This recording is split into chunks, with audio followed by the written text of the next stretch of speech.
Hello! So today I'm going to keep that default cube. But I'm going to select both of these, I'm going to press C to get my circle to select, and I'm just going to drag over these two, press X and delete them. Next up, I'm going to go tab onto this piece, press G and Z to scroll just onto the Z-axis, and then I'm going to scale it up and I'm going to isolate so the Z-axis doesn't. Next up, I'm going to just bring it up a little bit taller, for ease of use. Perfect, we've got a little square. I'm actually going to make this a little bit wider, so I'm going to press G, then Y. There we go. Next up, I'm going to add a singular loop cut. I'm going to bring it over here. Then I'm going to bevel it, just to add that. And I'm going to add another loop cut up there, and another one up here. And I'm going to delete one of those. Perfect. Next up, I am going to add a solidified modifier. I want it to go inwards, inwards rather than outwards. Go. And click even thickness. Great. Next up, I'm going to bring in a camera. Control it here. We're just going to position so that we can see this whole window. So I'm going to click there, spawn in a cube. Bring it up. Bring it along, and bring it, let's get it down to Z, let's bring it down to like here, just so it goes off of camera.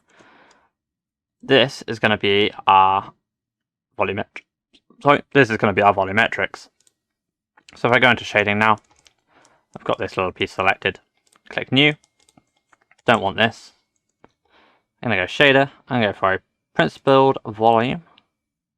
Plug it into the volume, drag down this intensity a little to about 0.2. Then I'm going to bring in a light, which I'm going to use a sun. And what I want it to do is I want the sun to be pointed so that it goes straight down that sort of line. And that's perfect. Let's have a look to see what it looks like quick. It probably won't look too great at the moment. Oh, no, we pretty much got the look we're kind of going for. I'll swap onto cycles. Not too bad, not too bad.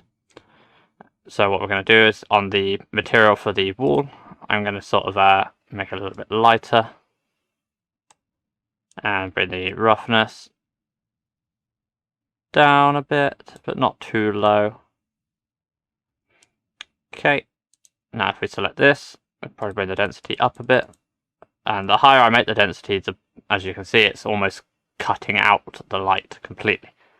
And that's kind of the point, you want it to cut out. Let's add in another light. Let's put a light on this wall here.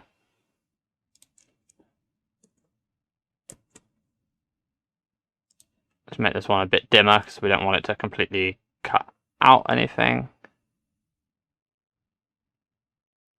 So it's a relatively weak light, it's just sort of providing a little bit more.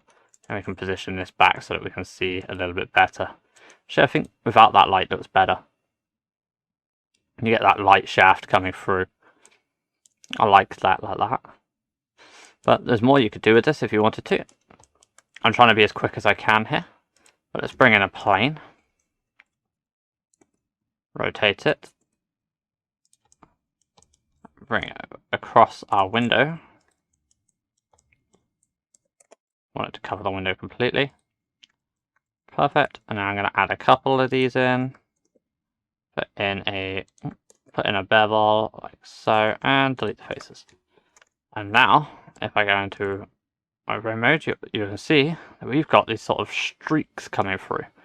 Maybe I power up the sun a bit more. Probably don't want it that strong. Just like 4. I could also colour it if I wanted to. But I think I'll leave it sort of like this at the moment. You can see you've actually got your sun shafts coming through because of the volume in the shader.